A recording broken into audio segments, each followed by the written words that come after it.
나는 선택한 것인가? 선택하게 된 것인가? 내가 생각을 만드는가? 아니면 생각이 나를 만드는가? 살다 보면 사람은 어느 순간 이런 질문 앞에 멈춰 서게 됩니다. 처음에는 모든 것이 내 의지라고 믿습니다. 내가 결정했고, 내가 화냈고, 내가 사랑했고, 내가 실패했다고 생각합니다. 하지만 조금만 깊이 들여다보면 그 생각 이전에 이미 수많은 조건들이 존재하고 있었다는 것을 보게 됩니다.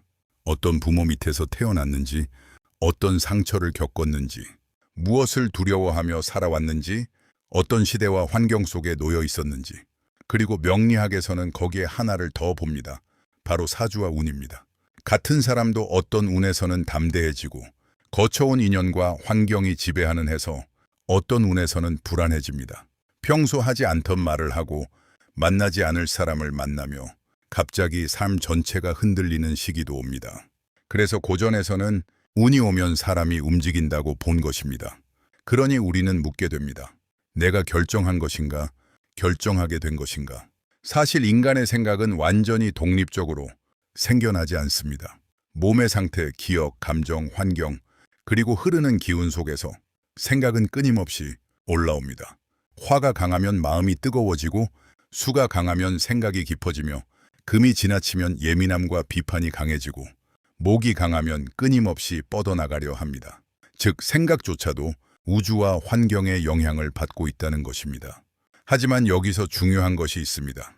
생각이 올라오는 것까지는 어쩌면 자동일 수 있습니다. 그러나 그 생각을 믿을지 행동으로 옮길지는 다른 문제입니다.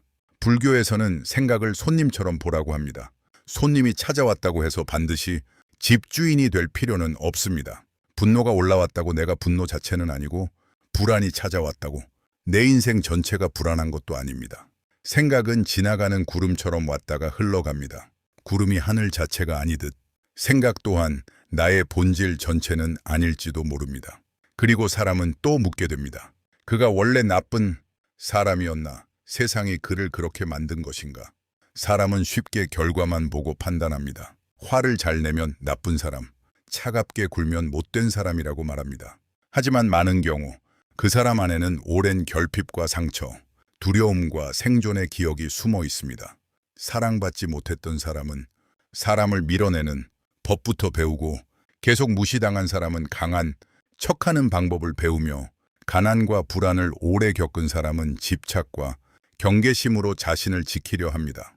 그래서 어떤 악함은 태어날 때부터라기보다 살아남기 위해 굳어진 껍질에 가까울 수도 있습니다.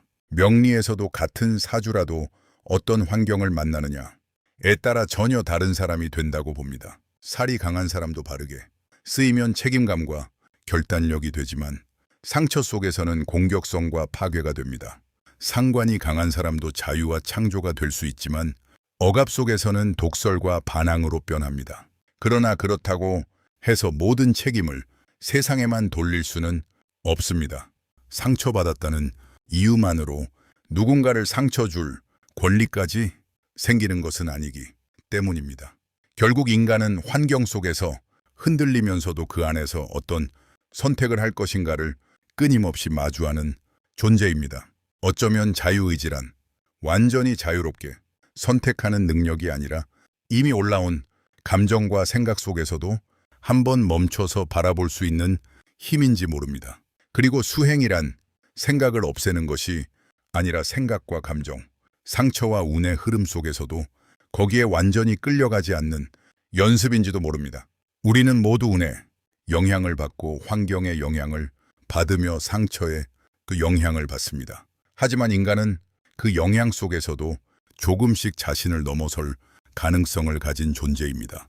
어쩌면 진짜 강한 사람은 상처가 없던 사람이 아니라 상처를 물려주지 않기로 결심한 사람인지 모릅니다.